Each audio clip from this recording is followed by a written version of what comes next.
जितने भी स्टूडेंट इस बार बोर्ड 2025 में एग्जाम देने वाले हैं वे सभी स्टूडेंट इन दो प्रश्नों को जरूर तैयार करके जाना, क्योंकि ये दोनों प्रश्न बहुत ही ज़्यादा इंपॉर्टेंट हैं।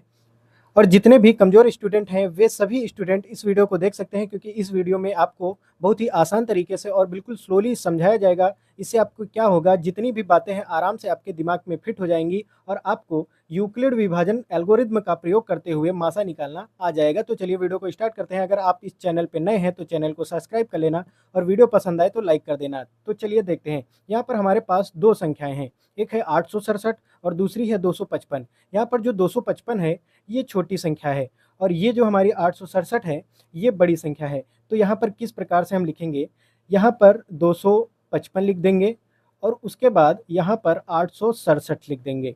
जो संख्या हमारी बड़ी होती है उसके तरफ मुंह खुल जाता है, यानी कि इज ग्रेटर देन का निशान लग जाता है। अब इसके बाद क्या करना है, यहाँ पर भैया देखो एक चीज़ लिखी है यूक्लिड विभाजन। भैया विभाजन का मतलब होता है भाग देना, यानी कि आपको कुछ नहीं करना है, आपको बचपन में भाग सिखाया गया है तो भाग देना तो आता ही है। 255 का 867 में भाग देना है। तो चलिए देते हैं। यहाँ पर देखो 255 लिख दिया हमने और भाग का निशान लगा दिया, 867 लिख दिया। अब यहाँ पर कितने बार में ये भाग जाएगा, अगर हम जो है 4 बार में ले जाएं तो ये ज़्यादा हो जाएगा, क्योंकि 2 चक्को 8, 200 800 बन जाएगा और ये 50, यानी 4 बार में ज़्यादा होगा। तो हम कितने बार में ले जाएंगे भैया, 3 बार में।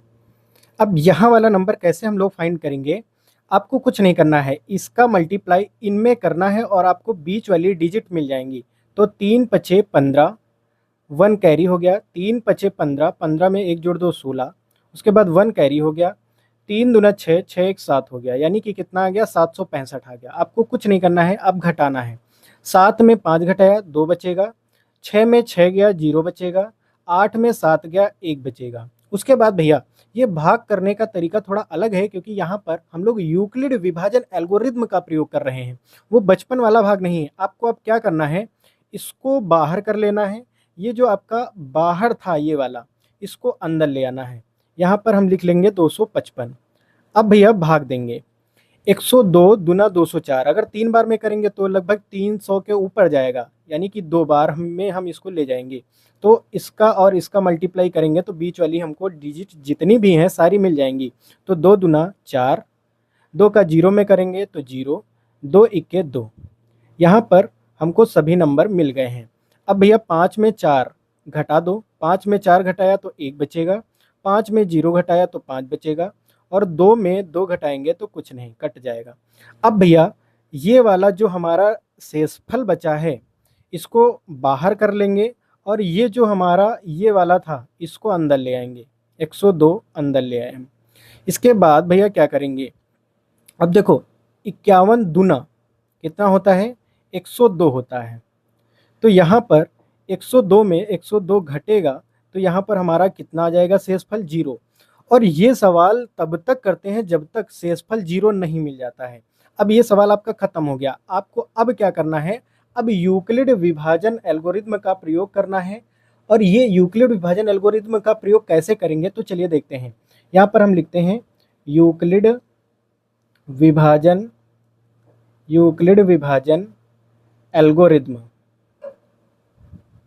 यूक्लिड विभाजन एल्गोरिज्म क्या होता है भैया, भाज्य बराबर भाजक गुणा भागफल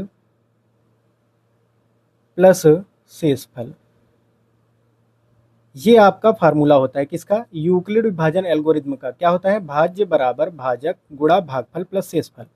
अब आपको यहाँ पर चरण बनाने हैं। अब बात आती है चरण कैसे बनेंगे, तो चलिए वो भी देखते हैं चरण कैसे बनाएंगे। यहाँ पर देखो, यहाँ पर जब हमने इतना ये सॉल्व किया था ये चीज़ इतनी, तब यहाँ पर देखो ये हमारा शेषफल है, ये शेषफल था।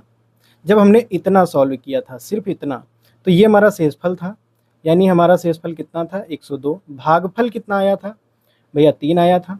भाजक कितना था, तो भाजक है हमारा कितना भैया ये आगे वाला 255।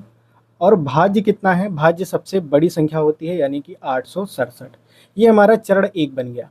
अब भैया दूसरा चरण कहाँ से बनाओगे, यहाँ से, ये वाला जो है यहाँ से इसका दूसरा वाला चरण बनेगा ये वाला, ठीक है।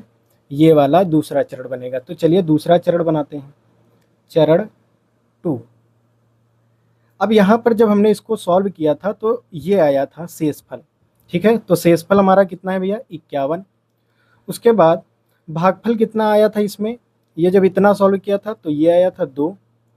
उसके बाद भाजक कितना है भैया, भाजक है हमारा कितना 102। और उसके बाद भैया भाज्य क्या है 255 है। 2 चरण बन गए, ठीक है। उसके बाद भैया ये लास्ट वाला अभी बचा है, ये हमारा सवाल जो है 3 स्टेप में हुआ था, ये वाला। अब यहाँ से आपको बनाना है, तो यहाँ पर चरण 3 लिख लेते हैं। यहाँ पर हमने चरण 3 लिख लिया। यहाँ पर भैया शेषफल कितना है, ये 0 है।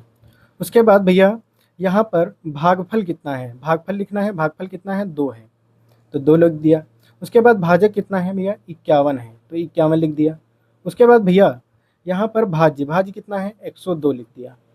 अब यहाँ पर आप सोचेंगे हमको तो भैया मासा निकालना था, इन दोनों संख्याओं का मासा निकालना था, तो मासा तो आया ही नहीं। भैया मासा आपका आ चुका है, जहाँ पर शेषफल 0 मिल जाए बस जस्ट उसी के ऊपर वाला ये मासा ही होता है। यानी कि मासा आपको मिल गया है, तो मासा आपको लिख देना है कि जो हमारा मासा मिला है HCF जो मिला है, यानी कि जो हमारा मासा मिला है वो कितना मिला है भैया 51 मिला है।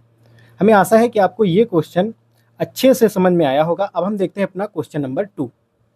क्वेश्चन नंबर 2 कैसे करना है, इसमें क्या लिखा हुआ है देखो, यूक्लिड विभाजन का प्रयोग करके दर्शाइए कि किसी धनात्मक पूर्णांक का जो वर्ग होता है किसी पूर्णांक m के लिए 3m या 3m+1 के रूप का होता है। यहाँ पर आपको ये चीज़ दिखानी है कि जो हमारा धनात्मक पूर्णांक का जब हम वर्ग करते हैं वो m के लिए इस रूप का बनना चाहिए, ये आपको दिखाना है, दर्शाना है, ठीक है। तो कैसे करेंगे, यहाँ पर देखो एक बात बोल दी है कि धनात्मक पूर्णांक के लिए, किसके लिए भैया धनात्मक पूर्णांक के लिए, तो इसको हम मान लेंगे। माना ए कोई धनात्मक पूर्णांक है, माना ए कोई धनात्मक पूर्णांक है जिसमें 3 से भाग देने पर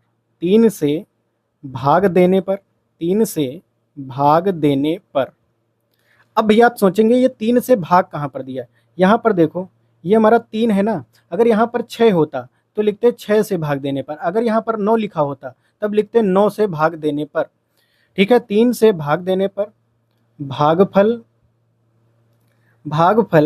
क्यों तथा शेषफल r आता है, शेषफल r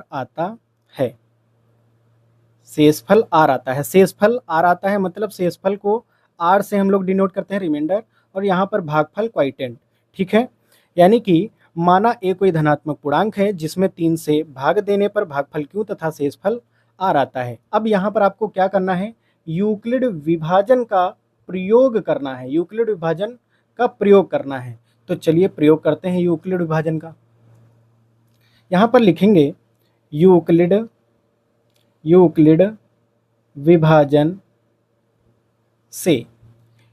विभाजन से हमको क्या पता है, हमने एक इसका फार्मूला पढ़ा है, भाज्य बराबर भाजक गुणा भागफल प्लस शेषफल, a बराबर BQ प्लस R, भाज्य बराबर भाजक गुणा भागफल प्लस शेषफल, ठीक है। अब यहाँ पर एक बात ध्यान देना, 0 से बड़ा होता है R से बड़ा होता है B, ठीक है।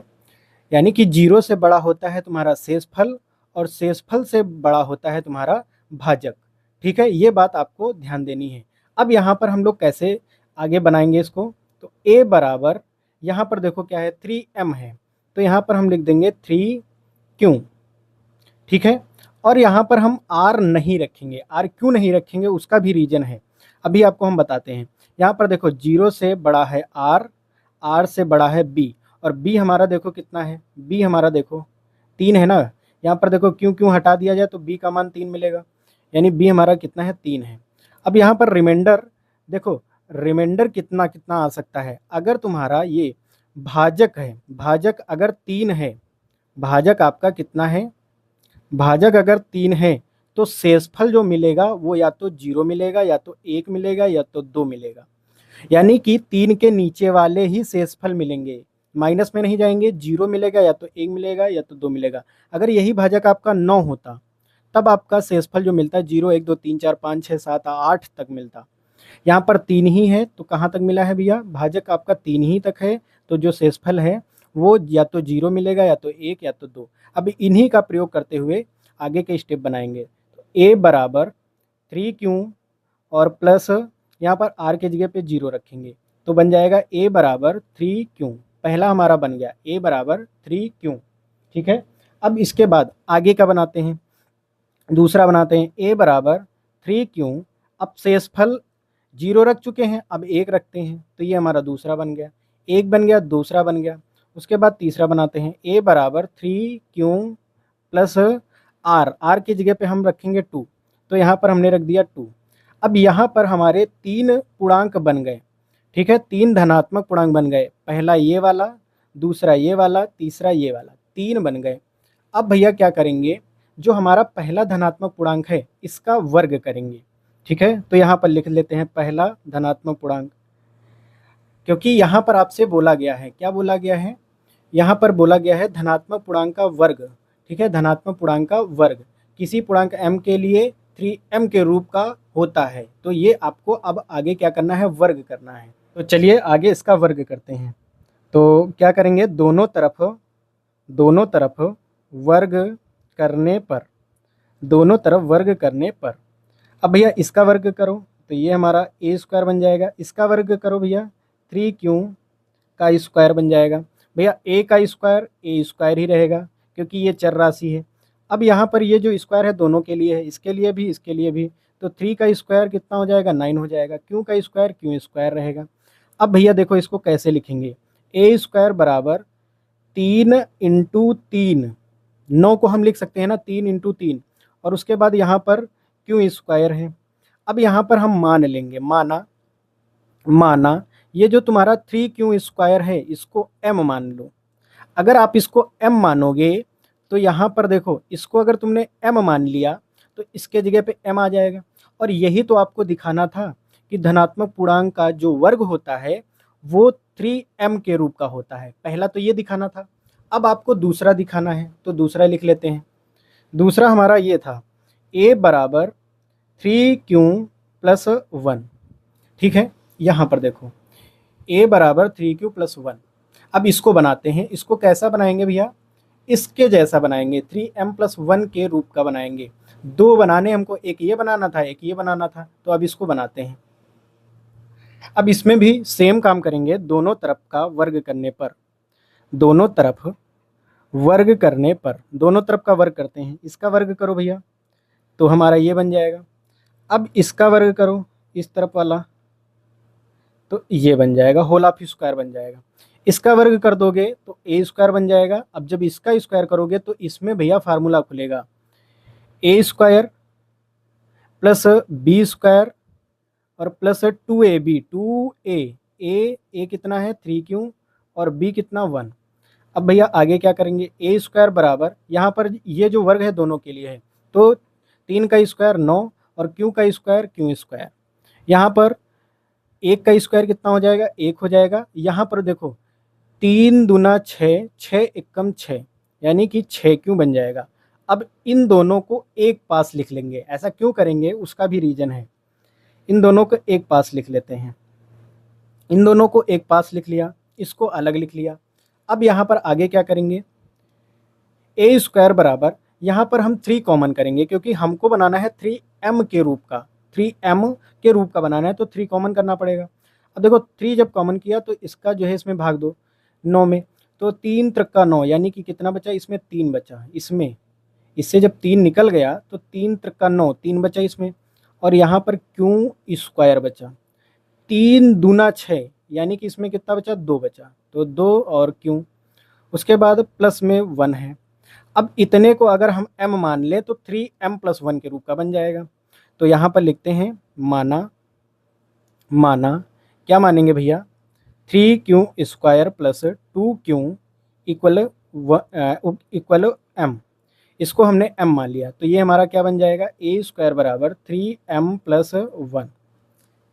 यहाँ पर हमने इस वाले को भी बना दिया है यहाँ पर, और सेकंड वाले को भी, इस वाले को यहाँ पर इस प्रकार से हमने बना दिया है। अब आपको सबसे नीचे एक लाइन लिखनी है, यहाँ पर अतः लगा देना है बस। अतः किसी धनात्मक पूर्णांक का वर्ग किसी पूर्णांक m के लिए 3m या 3m प्लस 1 के रूप का होता है। तो चलिए लिख लेते हैं। अतः किसी धनात्मक पूर्णांक का वर्ग किसी पूर्णांक m के लिए 3m या 3m प्लस 1 के रूप का होता है। तो ये वाला सवाल भी हमारा फिक्स हो गया। आपको दोनों क्वेश्चन समझ में आए हो तो वीडियो को लाइक कर देना और चैनल को सब्सक्राइब कर लेना, क्योंकि ये चैनल अभी नया है, तो प्लीज़ सपोर्ट कर देना थोड़ा सा। हम लोग मिलेंगे इसी प्रकार के नेक्स्ट वीडियो के साथ, तब तक के लिए बाय।